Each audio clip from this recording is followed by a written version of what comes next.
Luyo sa panagbangi sa West Philippine Sea, malaumon si Chinese Ambassador to the Philippines Huang Xilian nga ang matud niya original aspirations ang tutukan sa China ug Pilipinas. Iya kining gibutiag ato sa Chinese New Year reception kagabi dungan sa ikalimang dekada sa Bilateral Relations sa duha ka nasod.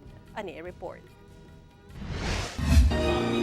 Mas kusog ug mas lig-on nga paghinigalaay sa China ug Pilipinas. Kini ang hangyo ni Chinese Ambassador to the Philippines Huang Xilian atol sa Chinese New Year reception kagabi. Ang Chinese New Year karong tuiga dungan sab sa 5 ka dekadang bilateral relations sa duha ka nasod. China and the Philippines share historical memories and people-to-people bonds. This year marks the 50th anniversary of diplomatic relations between China and the Philippines. Walay nahisgutan si Ambassador Huang kalabot sa padayong panagbangi sa West Philippine Sea, sama sa padayong pagtinir sa giingong Chinese monster ship sulod sa exclusive zone sa Pilipinas o sa resulta sa Bilateral Consultation Mechanism o BCM tali China niadtong Huwebes. Naglaum daw si Huang nga tutukan sa China ug Pilipinas ang matud niya original aspirations sa duha ka nasod alang nasab sa mga Chinese ug Filipino.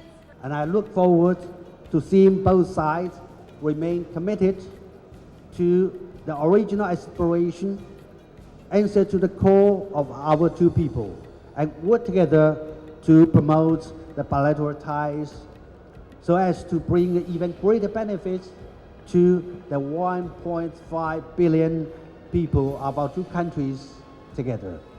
Ang Chinese New Year reception gitambungan sa tag-as ng mga opisyal sa gobyerno sa Pilipinas, sama sa Department of Foreign Affairs ug mga ambassador sa nagkariang nasod, sama sa Israel ug kaalyado sa Pilipinas sa defense ug maritime security ang Japan.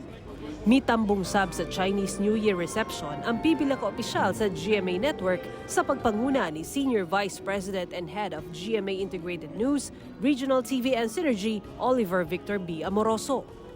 Nagpaabot sab og pagbati sa China sila Vice President Sara Duterte ug First Lady Liza Araneta Marcos.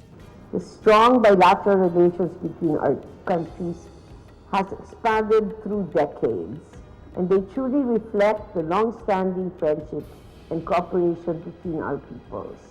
Over 5 decades, our nations have sought to enrich our bilateral relations on the basis of sovereign equality, achieving milestones in various areas of cooperation.